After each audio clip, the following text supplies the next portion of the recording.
Hello dear students, good morning all of you. કેમ છો બધાય? મજામાં? ચાલો, તમારા બધાની તબિયત સારી હશે એવી આશા સાથે આજના લેક્ચરની શરૂઆત કરીએ. ચાલો બાળકો, લાસ્ટ લેક્ચરમાં આપણે ત્રિકોણમિતિય વિધેય જી હશે એના વિકલન તમને સમજાવ્યા હતા, કેવી રીતે થાય, ભાગાકારની રીત સમજાવી હતી. હવે બીજા 3-4 સૂત્ર બાકી છે એ જોઈ લઈએ અને પછી કામ પૂરું કરીએ. હવેના જે 3-4 સૂત્ર છે ને બાળકો, બહુ રેર કેસમાં, બહુ રેર કેસ, રેર એટલે બહુ ઓછી જગ્યાએ ઉપયોગ આવશે. માની લો તમે 500 MCQ ગણો ને તો ત્યારે 2 થી 3 જગ્યાએ એનો ઉપયોગ આવતો હશે. અને પહેલાનું જે બધું હતું એ આપણા માટે ખૂબ જ ઇમ્પોર્ટન્ટ હતું. ડગલે ને પગલે એનો ઉપયોગ આવશે, સમજો છો? પણ હવેના જે 4-5 સૂત્રો છે એનો બહુ ઓછો ઉપયોગ આવશે, પણ તેમ છતાં આપણે કરવું તો પડે ને, કદાચ ક્યાંક પૂછાય તો. ચાલો, લોગ વિધેય હોય, કેવું વિધેય હોય બાળકો? લોગ વિધેય. તો એનું જે વિકલન છે શું થશે? ચાલો, આ રીતે તમને આપે છે d by dx. શું આપે છે ભાઈ? d by dx log x to the base a. બોલી છે ને આપણે, log x નો આધાર 10, log y નો આધાર 10. એવી રીતે અહીંયા શું છે? log x, એનો આધાર કેટલો છે? એનો આધાર તો કે a જેટલો. કેટલો છે બાળકો એનો આધાર? a. log x to the base a. હવે લખી જી, log x નો આધાર 10, log y નો આધાર 10. બરોબર? તો ચાલો, આ જે વસ્તુ છે કે log x no Aadhaar a, અહીંયા x છે તો અહીંયા x છે. બહુ રેર કેસમાં log વાળું તો 501 2 નહીં, 5000 ગણશો ને 5000 MCQ ત્યારે 1-2 જગ્યાનો ઉપયોગ આવશે, એટલે ડોન્ટ વરી. તો log x to the base a no 1/x શું થશે બાળકો? 1/x log e to the base e. શું થશે બાળકો? યાદ રાખીએ છીએ, log x to the base a નું x ની સાપેક્ષે વિકલન 1/x. શું થશે બાળકો? 1/x log e to the base e. દાખલા તરીકે આમ હોય કે ભાઈ d by dy log y to the base a. શું હોય? log y to the base a d by dy. અહીંયા y છે તો અહીંયા y છે, તો શું થશે? 1/y log e to the base a. સમજો છો? આ રીતે હોય.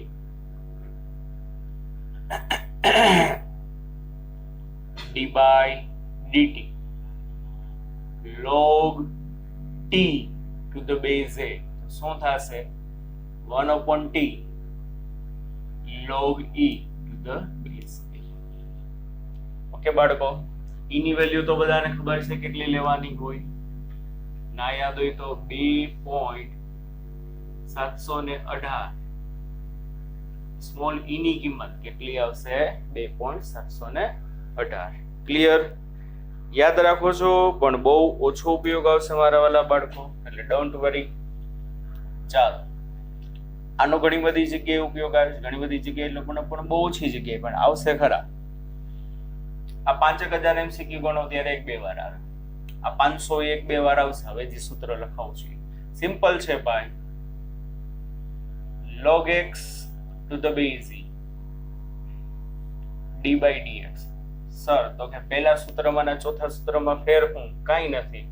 નાય બાળકો, સરખું જુઓ. પહેલા સૂત્રમાં log x આધાર a હતો, અહીંયા શું છે બાળકો? log x પણ આધાર e છે. અને ઈ ના આધાર વાળાને શું કહેવાય? યાદ છે ને, તમને સમજાયું છે, ચર ઘાતાંકીય. કેવું વિધેય કહેવાય? ચર ઘાતાંકીય વિધેય. અને આમ લખાય ને, યાદ છે ને ભાઈ? જો યાદ ના હોય તો જૂના બનાવ ખલાવજો. d by dx log x to the base n લખાય ln x. જો યાદ હોય તો, ના યાદ હોય તો કહું છું અત્યારે ફરીથી યાદ રાખી લ્યો. log x એનો આધાર e, તો log x આધાર e ને હું લખાય ln x. તો log x આધાર e નું વિકલન x ની સાપેક્ષે. ln x નું વિકલન શું થશે? x ની સાપેક્ષે. તો આન્સર આવશે 1/x. સિમ્પલ. શું આન્સર આવશે? 1/x. દાખલા તરીકે બાળકો આ રીતે હોય, d by dy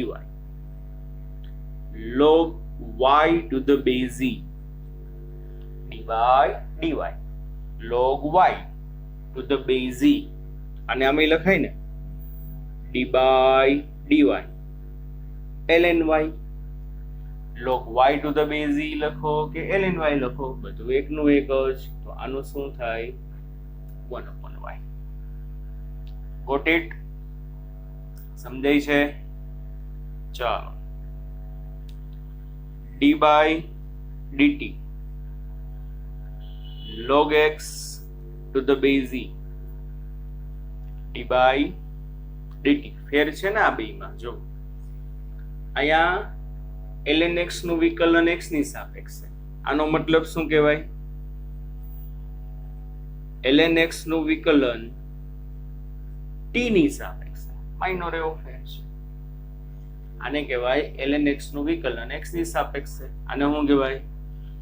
ln x નું વિકલન t ની સાપેક્ષે. x એટલે સ્થાન છે. તો શું થશે? 1/x એમને. શું બાળકો? 1/x as it is. પણ x નું t ની સાપેક્ષે વિકલન એટલે into v, એટલે v by x જવાબ આવે. શું જવાબ આવશે બાળકો? v by x. ln x નું સમયની સાપેક્ષે વિકલન શું થાય? 1/x. પણ પાછું x નું t ની સાપેક્ષે કરવાનું.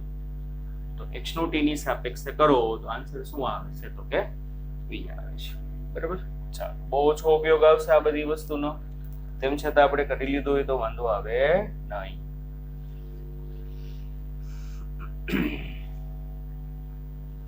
ચાલો, આ રીતે છે.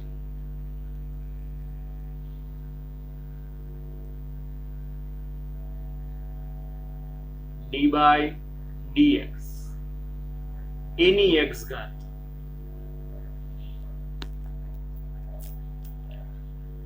આપણે અત્યાર સુધીના જે શરૂઆતના બાળકો વિકલન જોયા એમાં શું હતું? યાદ હોય તો ભાઈ? યાદ છે? આ બેમાં ડિફરન્સ સમજો છો ભાઈ? મેં જે વિકલન જોયા હતા આની પહેલા, દાખલા તરીકે આમ હતો ભાઈ, d by dx x નો સ્ક્વેર ને d by dx x ની -3 ઘાત, આવું ઘણું બધું હતું. તો જો બેની કમ્પેર કરો તો ખબર પડે. જે વિધેયનું વિકલન હતું ને એ અહીંયા આધાર હતો અને ઘાત કઈ હતી. જો આમાં ઉલટું છે, x નું વિકલન છે x ની સાપેક્ષે. આને હું બોલાય x² નું વિકલન x ની સાપેક્ષે. આને હું બોલાય x⁻³ નું વિકલન x ની સાપેક્ષે. પણ આને હું બોલાય a⁻x નું વિકલન x ની સાપેક્ષે. જનરલી આ પ્રકારના બધામાં શું હતું? ઘાત કઈક અલગ હતી અને આધાર x હતો તો અહીંયા x, અહીંયા x હતું તો અહીંયા x. જો અહીંયા ઉલટું થઈ ગયું. જેનું વિકલન કરવાનું છે ઘાતમાં બેઠું છે, એ આધારમાં નથી બેઠું. Got it? સમજાય છે? તો સિમ્પલ. શું થશે? a⁻x નું વિકલન a⁻x એમને એને ગુણ્યા ln a. સિમ્પલ. શું થશે? a નું વિકલન a⁻x as it is એને ગુણ્યા શું થશે? ln a. પણ ln a એટલે e ના આધાર વાળો લો. આમાં લખાઈ રહ્યો a⁻x log a to the base e. Simple. આમ હોય બાળકો ડી બાય ડીવાય એની વાય ઘાત, તો શું થાય? એની વાય ઘાત એમને અહીંયા આવશે ln a, અથવા તો એની વાય ઘાત એમને અહીંયા આવશે log a to the base e, બધું એકલું એક.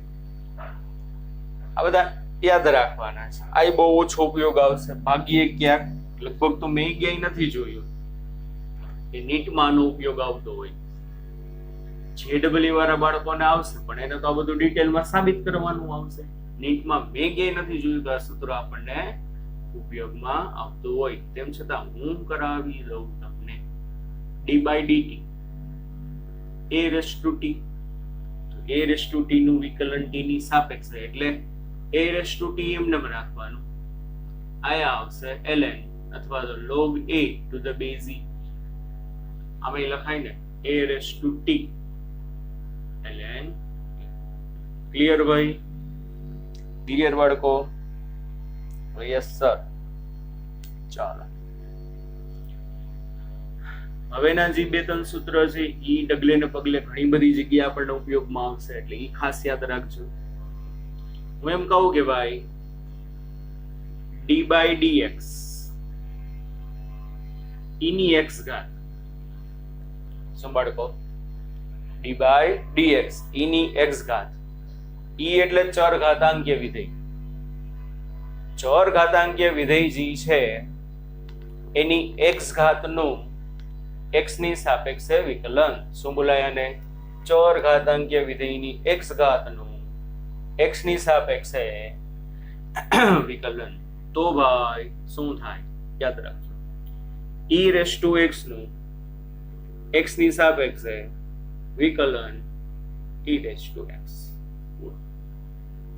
બસ સર, તો કે હા ભાઈ પૂરું. e રેસ ટુ x નું x ની સાપેક્ષે વિકલન શું થશે? e raise to x. પણ જો આમ હોય,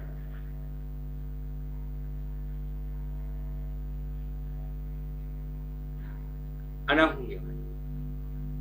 e રેસ ટુ x નું t ની સાપેક્ષે વિકલન. e રેસ ટુ x નું t ની સાપેક્ષે વિકલન. તો શું થાય? e raise to x as it is એને ગુણ્યા x નું t આરે વિકલન. અડકો આમાં એમ જ કર્યું હશે. e રેસ ટુ x નું x ની સાપેક્ષે વિકલન શું થશે?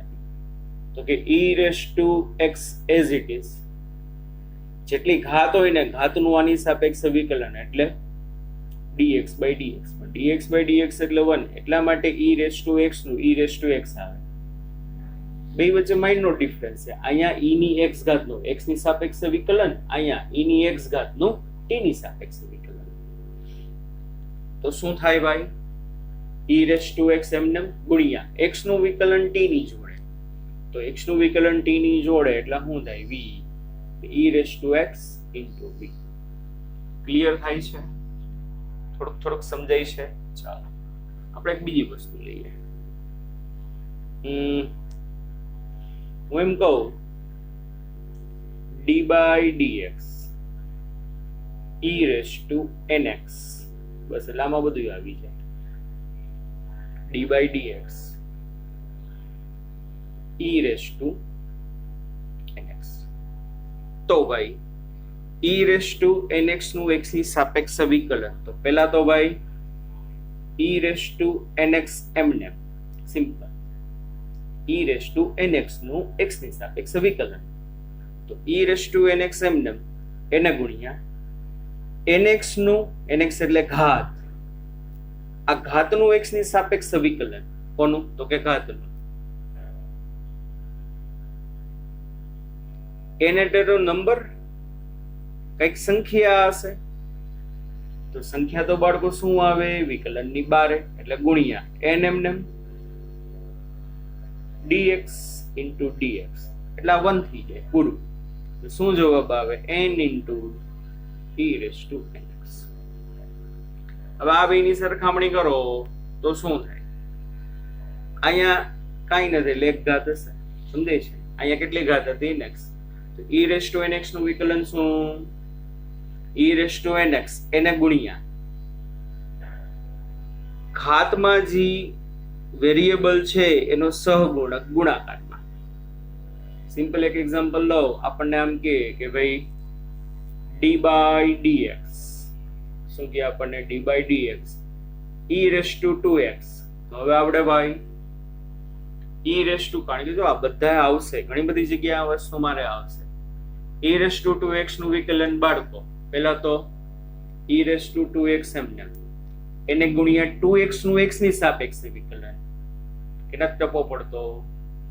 2x નું x ની સાપેક્ષે વિકલન. ચાલો તો e રેસ ટુ 2x આ જે છે બગડો 12 2 12 x નું x ની સાપેક્ષે વિકલન એટલે 1 થઈ જાય, ખાલી 2 વધે એટલે 2 into e raise to 2x. Done ભાઈ? સમજાય છે? તો હા સર. ચાલો આમ હોય આમ d by dx e raise two -3x. ચાલો e ની -3x ઘાત તો શું થશે? e raise two -3x as it is એના ગુણ્યા d by dx અહીંયા આવશે -3x ઘાતનું x ની સાપેક્ષે વિકલન. તો ચાલો e રેસ ટુ -3x -3 ક્યાં આવે? વિકલનની બારે x નું x જોડે 1 એટલે આ શું થશે answer? -3 into e raise two -3x. હવે ક્લિયર થાય છે? આમ હોય d by dx e raise to -x આ શું છે? e રેસ ટુ +x આ છે e રેસ ટુ -x. તો ભાઈ ગણાય કે e રેસ ટુ -x એમને નાઈ આને આમ લખાય ને ભાઈ d by dx e raise to -x એટલે શું? -1 ગુણ્યા x બધું 1 નું 1 જ. તો e રેસ ટુ -x નું e raise to -x as it is e raise to -x નું e raise to -x as it is આ ઘાતનું x ની સાપેક્ષે વિકલન d by dx -1x નું x ની સાપેક્ષે વિકલન -1 બારે x નો x જોડે 1 એટલે -e રેસ ટુ -x. ટૂંકમાં વેરિયેબલની જે ઘાત હોય એ નિશાની સહિત ગુણાકારમાં મૂકી દેવાની. e રેસ ટુ nx શું થશે બાળકો? અહીંયા છે ને પ્લસ ઓર માઇનસ કરી નાખવું. કાં પ્લસ ઘાત હોય કાં માઇનસ ઘાત હોય. અહીંયા એવી રીતે પ્લસ ઓર માઇનસ કરી નાખીએ આપણે. બરોબર? Plus or minus plus or minus. તો હું યાદ રાખું છું e raise to nx e ની કેટલી ઘાત? nx ઘાત. તો e ની nx ઘાત નું x ની સાપેક્ષે વિકલન શું થાય? e રેસ ટુ nx એને ગુણ્યા વિધેયની જે સહગુણક હોય જે આંકડો હોય નિશાની સહિત ગુણાકારમાં મૂકી દેવાનું. સિમ્પલ. Done by. આ x આરે વિકલન હતું. t આરે પણ જોવું પડે કારણ કે t આરે પણ પૂછાય છે. સમજો છો? જોવો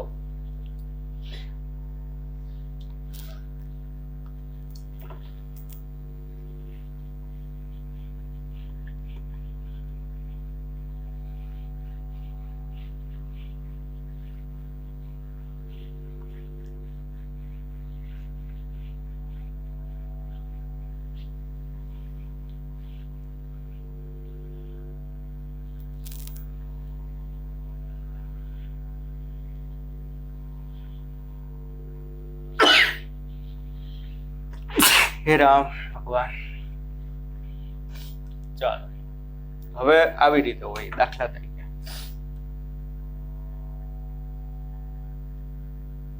d by dt e raise to x. હવે આવડવું જોઈએ. વિડીયો પોઝ કરી જાતે ટ્રાય કરો છો બાળકો. e રેસ ટુ x નું વિકલન સમયની સાપેક્ષે e રેસ ટુ x નું વિકલન x ની સાપેક્ષે, તો e રેસ ટુ x એમને e રેસ ટુ x નું વિકલન સમયની સાપેક્ષે, તો શું થાય બાળકો? e રેસ ટુ x એમને એને ગુણ્યા x નું વિકલન t જોડે, ટૂંકમાં જેટલી ઘાત હોય ને એનું વિકલન t જોડે, તો x નું વિકલન t સાથે એટલે v, એટલે શું જવાબ આવે? v into e raise to x. Clear થયું? હા સર. ચાલો તો આમાં d by dt e raise to 2x e raise to 2x નું x આરે હતું, અહીંયા e રેસ ટુ 2x નું t આરે છે, તો શું થાય? e રેસ ટુ 2x નું વિકલન e raise to 2x as it is ગુણ્યા e રેસ ટુ 2x નું વિકલન e રેસ ટુ 2x ગુણ્યા શું થશે? જે ઘાત છે, કેટલી ઘાત છે? 2x એનું t ની સાપેક્ષે વિકલન. સિમ્પલ. ચાલો કરો e રેસ ટુ 2x. આ બગડો છે વિકલનની બહાર, x નું t જોડે v, તો શું આન્સર આવ્યો બચ્ચા party? 2v e raise to 2x. જો બેમાં ફેર છે ને, આની પહેલા આપણે 1000 વાર કીધું છે, યાદ હોય તો. કોઈ વિધેયનું x ની સાપેક્ષે વિકલન કરો તો એનો જે જવાબ આવે ને, યાદ છે ને, એનો જે જવાબ આવે એને ગુણ્યા તમે v કરી નાખો ને, તો t ની સાપેક્ષે વિકલન હશે. ના સમજાણો સર? આવી રહ્યું. e રેસ ટુ 2x નું x ની સાપેક્ષે વિકલન શું જવાબ હતો? 2 into e raise to 2x. અહીંયા e રેસ ટુ 2x નું વિકલન t ની સાપેક્ષે છે, તો આ જે જવાબ હોય ને એને ગુણ્યા v આવી ગયું છે. 2 e રેસ ટુ x એને ગુણ્યા v આવી જાય. તો કોઈ વિધેયનું વિકલન તમે x ની સાપેક્ષે કર્યું હોય અને જે જવાબ આવે એને ગુણ્યા તમે v કરી નાખો ને, એને ગુણ્યા તમે v, તો એ જ વિકલન તમને x ની સાપેક્ષે નહીં પણ બાળકો કોની સાપેક્ષે મળે? તો કે સર t ની સાપેક્ષે. ઓકે, ચાલો આ રીતે હોય કે ભાઈ d by dt e raise two minus 3x. જો આ e raise two minus 3x નું વિકલન x ની સાપેક્ષે શું જવાબ આવે? -3 e raise two minus 3x. ટૂંકમાં વેરિયેબલ નો સહગુણક ગુણાકારમાં આવી જાય, બાકી બધું એમને. વેરિયેબલ નો સહગુણક ગુણાકારમાં આવી જાય, બાકી બધું એમને. તો આમાં શું થશે? ઓલું x ની સાપેક્ષે હતું, તો આમાં t ની સાપેક્ષે શું થશે? ગુણ્યા v થઈ જશે. સિમ્પલ. તો શું થાય? કરીએ આપણે નિયમ પ્રમાણે. e raise two minus 3x નું, તો કે sir e raise two minus 3x એને ગુણ્યા ઘાતનું વિકલન. કેટલી ઘાત છે? -3x નું વિકલન t આરે, એટલે e raise two minus 3x એમને -3 અહીંયા વિકલનની બહાર, x નું વિકલન t આરે એટલે v. તો શું આન્સર આવ્યો? આ તો બધો ગુણાકાર છે, એટલે -3v e raise two minus 3x. પહેલા જ કીધું હતું, આને ગુણ્યા v કરી નાખશો એ t આરે જવાબ આવી છે. ક્લિયર થાય છે ભાઈ બધાને? એમ કે d by dt e raise two minus x, આ શું હતું? e raise two minus x નું વિકલન x ની સાપેક્ષે. અહીંયા હું જે e raise two minus x નું વિકલન t ની સાપેક્ષે, તો આનો જે જવાબ હતો એને ગુણ્યા v. પણ નિયમ પ્રમાણે કરું તો બચ્ચા party e raise two minus x એમને એને ગુણ્યા જે ઘાત છે એનું વિકલન સમયની હારે, તો -x નું વિકલન t ની હારે, -1 બારે, બરોબર ને? x નું વિકલન t આર એટલે -v. તો શું આન્સર આવે? -v e raise two minus x. ટૂંકમાં જે આન્સર હતો એને ગુણ્યા આપણે v કરી નાખ્યો. ક્લિયર ભાઈ? ઘણી બધી જગ્યાએ આનો ઉપયોગ આવશે, એટલા માટે ઘણા બધા ઉદાહરણ આપ્યા. લોગ વાળાને એ તો ભાગ્યે જ ઉપયોગમાં આવશે, અને બાળકો આ પદનો તો ખૂબ ખૂબ ખૂબ ઉપયોગ આવશે, એટલા માટે. બરોબર?